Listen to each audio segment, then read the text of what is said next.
Nous allons vous raconter aujourd'hui l'histoire d'une bêtise. L'instauration d'une nouvelle allocation touristique de 750 € pour les adultes. Quand on leur a dit au départ, c'est une connerie. C'est pas normal que l'Algérie continue à avoir un double taux de change. Le taux de change officiel, il est faux, il est biaisé, il est artificiel, il est mensonger. 1 euro, c'est pratiquement 152 dinars, alors que sur le taux de change parallèle, 1 euro, c'est 282,5 presque 283 dinars. Qu'est-ce qui s'est passé? C'est une technique. Je vais vous raconter comment la bêtise d'Abdelmajid Tebboune appelle la technique du troupeau. Les agences de voyage, des malins, astuce légale, pour détourner ces 750 €. Vous allez partir en Tunisie, vous allez passer vos vacances. C'est nous qui vous prenons en charge, c'est nous qui payons tout. Vous nous remettez les 750 € et nous, on vous paye tous vos vacances. Sur un bus, par exemple, de 50 personnes adultes qui partent en Tunisie, c'est presque 38 000 € qui sont empochés par ces touristes algériens qui vont, eux, utiliser ces milliers d'euros pour les réutiliser, pour les réintroduire en Algérie, pour les revendre dans le marché informel et profiter de l'écart, de la forte demande sur les devises, sur l'euro notamment, et de profiter de l'écart. C'est comme si on utilisait des moutons. Le rôle de ces moutons, c'est d'aller juste ramener les 750 € au niveau de la banque, des agences de la Banque d'Algérie et de les confier aux organisateurs des voyages en Tunisie. Nous allons vous raconter aujourd'hui l'histoire d'une bêtise. Et l'histoire d'une bêtise qui engendre des dégâts. Les dirigeants algériens ne savent pas que les bêtises qu'ils commettent, ou une bêtise commise, va générer tôt ou tard, des dégâts. Et des dégâts qui peuvent être très graves et qui peuvent impacter les équilibres financiers du pays. Lorsqu'Abdelmajid Tebboune, début décembre, je crois, 2024, quand il a annoncé l'instauration d'une nouvelle allocation touristique de 750 € pour les adultes et de 300 € pour les 350 € pour les enfants. C'était de cela une année. C'était en décembre 2024. Elle a été instaurée que vers le 17 juillet 2025. Les Algériennes et les Algériens ont commencé à bénéficier directement et concrètement et à retirer cette nouvelle allocation touristique et son montant de 750 € qu'à partir du 20 juillet 2025. Quand on leur a dit au départ, c'est une connerie. Quand on leur a dit au départ, c'est pas comme ça qu'il faut faire. Quand ça fait des années que des experts, des journalistes, des gens honnêtes, des patriotes, disaient c'est pas normal que l'Algérie continue à avoir un double taux de change. Le taux de change officiel, que personne ne reconnaît, que personne n'utilise, sur la base duquel personne ne fait ses opérations commerciales et quotidiennes, puisque le taux de change commercial, il est faux, il est biaisé, il est artificiel, il est mensonger. Aujourd'hui, il faut savoir que la différence entre le taux de change officiel et le taux de change du marché parallèle, elle est de plus de 86%. Au niveau du taux de change officiel, le dinar, 1 euro, c'est 1 euro, c'est pratiquement 152 dinars, alors que sur le taux de change parallèle, 1 euro, c'est 282,5 presque 283 dinars. La différence, elle est d'au moins 86%. Et que tant que l'Algérie, elle a cet écart immense, entre l'écart immense entre le taux de change officiel et le taux de change parallèle, et tant qu'elle a un double taux de change, elle ne pourra jamais, mais jamais, bien gérer et bien gouverner son économie et préserver ses devises. Et que tous les économistes les plus sérieux ont demandé d'établir un taux de change réel qui s'aligne sur la véritable valeur du dinar, qui est calculée selon la loi de l'offre et de la demande. Le véritable taux de change, on le sait tous, c'est le taux de change du marché parallèle, qui lui est connecté à la réalité économique, puisqu'il obéit à la loi de l'offre et de la demande. Le dinar, sa véritable valeur n'est pas 1 euro 152 dinars, mais de 1 euro 282 à 283 dinars. Mais les autorités algériennes ne veulent pas comprendre, parce qu'elles sont entêtées. Et avec Abdelmajid Tebboune, Abdelmajid Tebboune, il a pensé que le populisme n'avait pas de prix, que sa gloire personnelle, elle passe avant l'intérêt général du pays. Il a décidé donc d'imposer une nouvelle, je dis bien une nouvelle allocation touristique, normale, sans calculer, je dis bien sans calculer les conséquences pour le pays. Il pensait que c'était gérable. Il a demandé donc que tout soit mis en place pour que sa promesse soit exécutée. La mise en place de cette nouvelle allocation, rappelez-vous, elle a nécessité plus de 6 mois. Elle devait entrer en vigueur janvier-février 2025. on a attendu jusqu'au mois de juillet 2025 pour permettre à la Banque d'Algérie de trouver les bonnes conditions. Aucune condition. Réellement, les bonnes conditions n'existent pas. Puisque, à la fin, les autorités algériennes se sont avérées, ont compris qu'il y avait beaucoup d'abus et que le trésor public ou les réserves de change risquent de s'épuiser parce que cette nouvelle allocation touristique, elle a coûté très cher à l'État. Un État qui manque de recettes en devises, un État qui produit de moins en moins de richesses et qui gagne de moins en moins d'argent en devises, mais qui dépense de plus en plus. Qu'est-ce qui s'est passé? C'est une technique. Je vais vous raconter comment la bêtise d'Abdelmajid Tebboune a été dévoilée au grand jour par une simple technique. On appelle la technique du troupeau. Cette technique du troupeau, c'est quoi? Les agences de voyage, des malins, ont trouvé une astuce très légale. Une astuce légale pour détourner ces 750 euros. Chaque Algérienne et Algérien a le droit à 750 euros quand il voyage à l'étranger. Une famille, par exemple, une famille avec plusieurs enfants, une famille, par exemple, avec 2 enfants, un couple avec 2 enfants, il peut retirer, il peut avoir droit à 2100 euros grâce au droit de change, grâce à cette nouvelle allocation touristique. Ça lui coûtera 336 000 dinars, en bénéficiant directement de cette allocation touristique, en payant une version dinar, 336 000 dinars, 33 millions et 600 000, 33 millions, presque 34 millions de centimes. Et ce couple avec 2 enfants, il retire 2100 euros de la banque. C'est les droits de change, c'est la nouvelle allocation touristique. Dans le marché noir, 2100 euros, pour 2100 euros, il faut dépenser presque 60 millions de centimes. C'est-à-dire, aujourd'hui, 599 000, presque 560 000 dinars. Presque 590 000 dinars. On est presque 60 millions. Donc la différence, elle est énorme.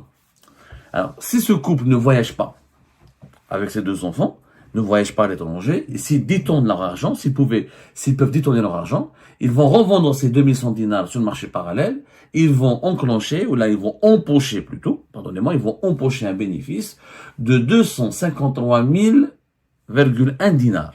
200, c'est-à-dire, ils vont gagner l'équivalent de 25 millions dans leur poche. Ce qui est énorme, puisque l'écart est de 86%. C'est-à-dire, ils vont se faire un bénéfice de plus, ils vont dépenser uniquement 33 millions, et ils vont gagner 25 millions en plus. Ce qui est énorme. C'est-à-dire qu'ils vont gagner, vous calculez, 25 millions de 33 millions, c'est pratiquement 70%, pour ne pas dire même 80%. Grâce à cet écart et grâce à l'existence de ce double taux de change officiel. Il y a eu des règles qui ont été mises en place depuis le 17 juillet 2025 pour éviter les abus. Ces règles, il faut voyager au moins pendant 7 jours. On peut pas retirer les 750 euros qu'une fois lorsqu'on va traverser les frontières du pays, à l'embarquement au niveau des aéroports et au niveau des ports, ou dans des points de la Banque d'Algérie, dans des points de vente ou des points de retrait, des points banques, des agences bancaires de la Banque d'Algérie qui ont été inaugurés aux principaux postes frontaliers qui permettent les passages terrestres, par voie terrestre, des voyageurs algériens vers la Tunisie, par exemple. Qu'est-ce qui s'est passé? Il s'est passé que les Algériens et les Algériens sont très malins. Ils ont inventé une technique très légale. Cette technique, elle est illustrée par un chiffre. Récemment, le nombre des touristes algériens en Tunisie, il a explosé de plus de 200%. 200%. À la fin, entre l'été et le mois de décembre 2025, 200% d'augmentation du nombre des touristes algériens. Par exemple, à Yasmine Hammamet, les statistiques des offices tunisiens chargés du tourisme ont démontré que durant le mois de décembre, le nombre des touristes algériens qui sont arrivés en Tunisie a explosé. Rien qu'à Yasmine Hammamet, le chiffre, nous avons une augmentation de 242%. Ça a été dévoilé par le commissaire régional au tourisme de Yasmine Hammamet, M. Khaled Glouya, qui a été cité par la radio Mosaïque FM le 16 décembre dernier. Une augmentation de 242% durant la période allant du 1er au 10 décembre 2025. Tous ces touristes, comment il y a eu autant de touristes algériens? C'est énorme. Quand on compare, et attention, l'augmentation de 242%, c'est par rapport à l'été 2025. Par rapport, si on compare par exemple par rapport à l'année dernière, il y a même des augmentations de 418% d'arrivée des touristes algériens sur le sol tunisien. Comment est-ce possible? En réalité, cette technique, on appelle certains Algériens malins ont inventé une technique qui s'appelle la technique du troupeau. Qu'est-ce que c'est que la technique du troupeau? Il faut savoir que vous avez un bus, les agences de touristes louaient des bus, ils prenaient des Algériennes et des Algériens, ils prenaient des gens, notamment des jeunes, ou des familles entières, et leur proposaient de les prendre en charge et de prendre en charge leurs vacances en Tunisie. C'est les agences de voyage qui, certains propriétaires gérants, certains businessmen impliqués dans la gestion, qui procèdent actionnaires d'agences de voyage, ont trouvé ce filon, on prend une famille, ou un jeune, ou une jeune, on leur dit, vous allez venir, vous allez partir en Tunisie, vous allez passer vos vacances. Et c'est nous qui vous prenons en charge, c'est nous qui payons tout. Vous n'avez qu'à utiliser vos passeports pour aller, vous n'avez qu'à demander la location touristique, vous nous remettez les 750 €, vous nous les remettez, et nous, on vous paye toutes vos vacances. Alors, certains réseaux ne payent pas des vacances, ils partagent la location touristique, le bénéficiaire de la location touristique, il garde l'équivalent de 100 € dans sa poche, et les 650 sont reversés aux membres de ce réseau qui lui payent un séjour touristique en Tunisie. Exemple, sur un bus par exemple de 50 personnes adultes qui partent en Tunisie, c'est pas moins de 37,5 €, c'est presque 38 000 € qui sont empochés par ces touristes algériens et qui vont devoir les dépenser en Tunisie. Sauf que ces Algériens et Algériennes ne vont rien dépenser. Ils sont pris en charge, pour pension complète, dans des hôtels, dans des régions, notamment frontalières, Tabarqa, etc., même s'ils partent à Yasmine Hammamet, les 37 000 € sont reversés aux propriétaires de l'agence, ou là, aux businessmen, ou aux gérants, aux organisateurs des voyages, qui vont, eux, utiliser ces milliers d'euros pour les réutiliser, pour les réintroduire en Algérie, souvent en passant la frontière clandestinement, pour ensuite revendre revendre ces espèces, ces milliers d'euros, ces 37 000 € sur un bus, pour les revendre dans le marché informel et alimenter donc le marché informel, le marché parallèle, et garantir une certaine disponibilité des euros et profiter de l'écart, de la forte demande sur les devises, sur l'euro notamment, et de profiter de l'écart. Bien sûr, comme je vous ai expliqué pour notre famille, il y a un écart de 86%. Donc, les 37 500 €, c'est qu'ils ont été financés par les propriétaires de ces agences de voyage, ces organisateurs de voyage vers la Tunisie. Ils vont rapidement rentabiliser leur investissement et gagner entre 30, gagner plus, et gagner 86%. Parce que l'écart est de 86%. C'est-à-dire que les organisateurs de voyage, c'est eux qui financent aux Algériennes et aux Algériens le paiement de la contre-valeur en dinars de cette allocation touristique. Les cobayes, les Algériennes et Algériens, les familles ou les individus qui ont été utilisés par ces réseaux ne payent rien. L'équivalent de 750 €, c'est les businessmen qui leur donnent l'équivalent en dinars. Le départ en Tunisie, il est payé en charge. Les nuits en Tunisie sont prises en charge. Donc, le rôle de ces cobayes, pourquoi on parle de troupeaux? Parce que c'est des moutons. C'est comme si on utilisait des moutons. Le rôle de ces moutons, c'est d'aller juste ramener les 750 € au niveau de la banque, des agences de la Banque d'Algérie, et de les confier aux organisateurs des voyages en Tunisie. Le business, il a provoqué, selon des évaluations faites par les autorités algériennes, notamment par le ministère des Finances, plus de 200 millions € de pertes. Ça, c'est une évaluation minimale. En réalité, on peut dire qu'il y a eu au moins plus que cela, on peut dire jusqu'à 300 millions. Parce que cette étude s'est basée sur un cas de fraude, un nombre de cas de fraude de 100 000. C'est-à-dire il y aurait eu 100 000 Algériens qui sont partis passer des vacances en Tunisie. Or, c'était des vacances fictives. Les vacances fictives. Il y a les emplois fictifs. En Algérie, on a créé le concept de vacances fictive. C'est-à-dire, ils ne partent pas en vacances. Ils partent en Tunisie juste pour détourner l'allocation touristique et la reverser à des hommes d'affaires ou à des organisateurs de leur voyage. Ils passent 2 ou 3 nuits. Quelques-uns d'entre eux rentrent clandestinement par les frontières du pays, par les frontières. Ils rentrent clandestinement. Certains, ils sont même pas là, ils sont même pas, c'est même pas, ils ne se fatiguent même pas de rentrer en Algérie par la voie de façon clandestine, ou ils sont même pas obligés d'entrer clandestinement via des passages garantis, balisés par ces réseaux mafieux ou ces réseaux affairistes. Ils passent leurs vacances en Tunisie, ils restent en Tunisie une semaine. Ils sont pris en charge dans des petits hôtels, dans 2, 3 étoiles. Ils profitent des offres touristiques à des prix très très bas en Tunisie. Ils vont dépenser juste l'équivalent de 100 et 200. Et le reste, plus de 500 €, 550 € minimum, sont détournés. Ils profitent, ils sont repris par les affairistes, par les organisateurs des voyages. Il faut savoir que ces organisateurs ont des conventions avec des hôtels dans certaines villes, comme Esmine Hammamet, comme Tabarka par exemple, comme Nabil, etc. C'est pas cher. Ils ramènent des bus entiers, 100, 300, 400 passagers. Donc les hôtels tunisiens leur font des prix. Il y a des formules avec nourriture, etc. Et all inclusive comme on dit, pension complète. Donc à la fin, la semaine en Tunisie, parce que la loi en Algérie, il faut juste rester au moins 7 jours. Donc une semaine en Tunisie. Pour chaque personne, ça peut coûter jusqu'à 100 €. 100 €, tu peux rester une semaine en Tunisie. Il y a des formules, à tout casser, dans cette période de l'année, les organisateurs algériens de ces voyages ont trouvé des formules jusqu'à même 200 € maximum.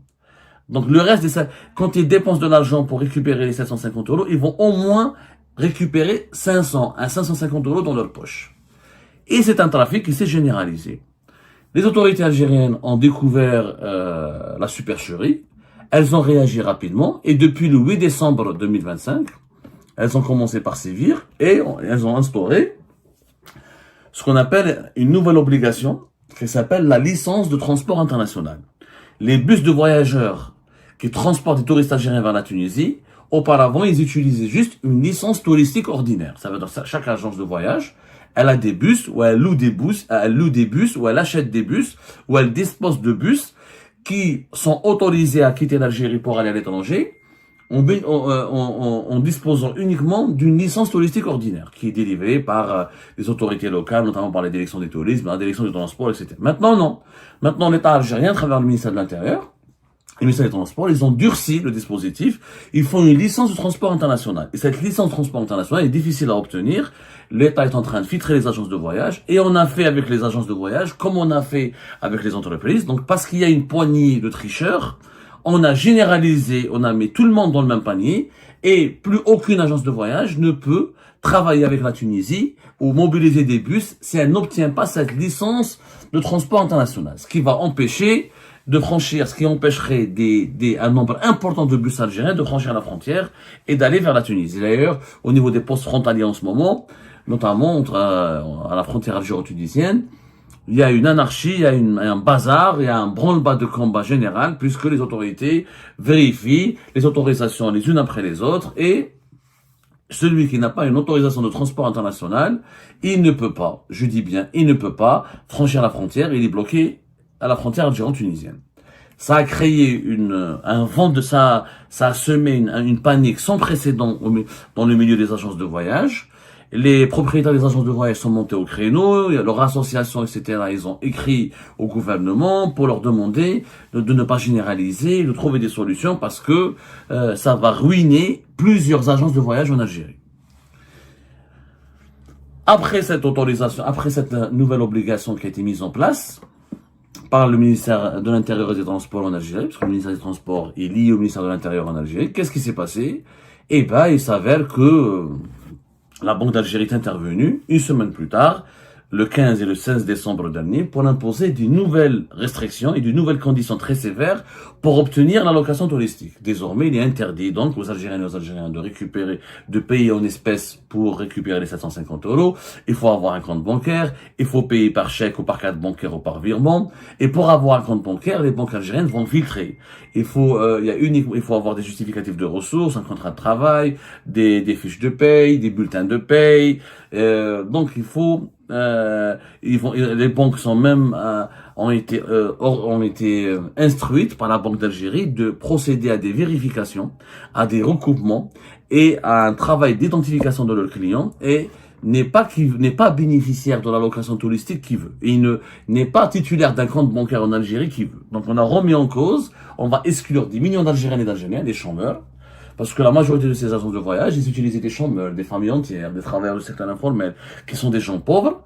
On leur propose de voyager gratuitement en Tunisie, parce qu'ils n'ont pas les moyens d'aller en Tunisie, c'est pas la classe moyenne. Et en échange, ils reversent ils donnent une partie de leur allocation, ils reversent partiellement, intégralement leur allocation touristique à ces réseaux affairistes, à ces organisateurs de voyage qui vont par la suite revendre ces devises sur le marché informel et qui sont reliés aux barons des marchés de devises, du marché parallèle des devises. Donc là, on va exclure, parce qu'il y a eu 100 000 cas de fraude, selon les autorités algériennes, 100 000 cas de fraude, c'était des sources non officielles, mais on parle de 100 000 cas de fraude. C'est du moins les chiffres auquel le gouvernement algérien a abouti, notamment à travers le ministère de l'Intérieur. Parce qu'il y a eu 100 000 cas, 100 000 fraudeurs, on va punir 10 millions d'Algériennes et d'Algériens. Voilà, on va punir 10 millions d'Algériennes et d'Algériens. Quand on comptabilise les travailleurs de l'informel, les pauvres, les chômeurs, les étudiants, l'ensemble des catégories de la population algérienne qui n'ont pas de justificatif de revenu et qui n'ont pas un revenu permanent et stable, on est dans les 10 millions d'individus. Facilement dans les 10 millions d'individus. Donc, au final, comme je vous disais, voilà la bêtise d'Abdelmajid Tebboune, le populisme, l'inconscience, l'irrationalité, elle mène toujours vers des situations chaotiques.